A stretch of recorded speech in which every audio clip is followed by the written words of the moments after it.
Okay, I'm Rolando Montoya, the provost of Miami-Dade College, and you cannot hear it? What about now? Now you can? Very good.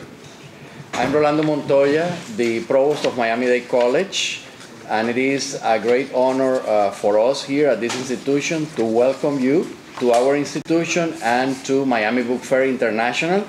And of course, we are very glad to have this distinguished group of panelists, all of them co-authors of the book on character assassination in Cuba. We have with us Uva de Aragón. We have with us Carlos Alberto Montaner, Rafael Rojas, and Juan Antonio Blanco.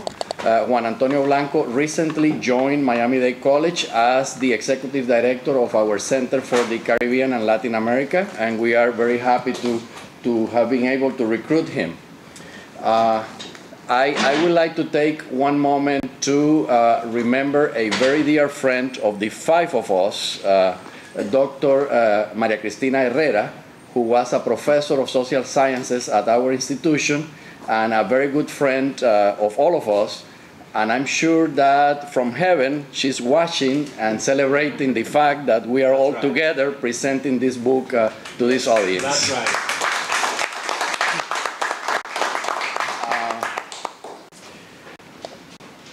I left Cuba when I was very young. I was 6 years old, and it was always a very negative impression that you get, that exile experience.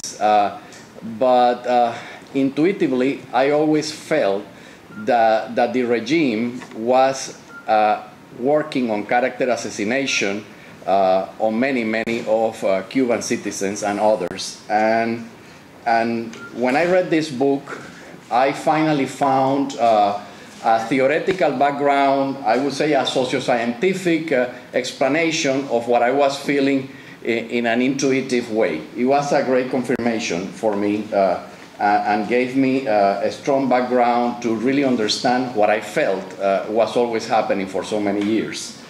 And something interesting too that connected me enormously to the book is the chapter written by Uva, because my father, even when I was a child, always told me about that last democratic election that Cuba had, in which we would have had the opportunity to avoid the kind of revolution that we ended having, and how he worked with many of the friends and relatives, and there was this reaction against going out and vote, and how he made the special effort and voted on that particular election. And then he commented to me, even in the early days of exile, how they had tried to assassinate the character of Uva's stepfather, Carlos Marquez Sterling, who was the president of the Constitutional Assembly that produced the Cuban Constitution of 1940, and also the last candidate in that election that, well, you know what came after that. But something interesting about the book is that what you read in here as examples is something that continues happening, and not only in Cuba. And I have to say that not only the communists are experts in character assassination, there are many who engage in this type of activity, but definitely I would say that the crown goes to them. And there is one interesting example that I was able to witness as a young man in Costa Rica, where I was living in 1980. There was a very respectful Minister of Labor, Estela Quesada, who, as she became Minister of Labor, realized that the communists were penetrating the labor unions in the country. And she went on an extraordinary effort to stop that type of ideological contamination and help the unions to really do what they are supposed to do, to fight for the rights of workers and the improvement of the working class in business and industry and in the public sector.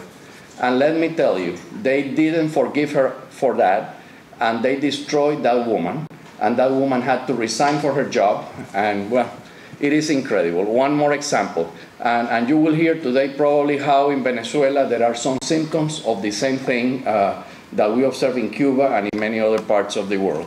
Then I am going to ask for the presentation of a short video, and after that, Dr. Juan Antonio Blanco will moderate the conversation of the panel. Thank you so much.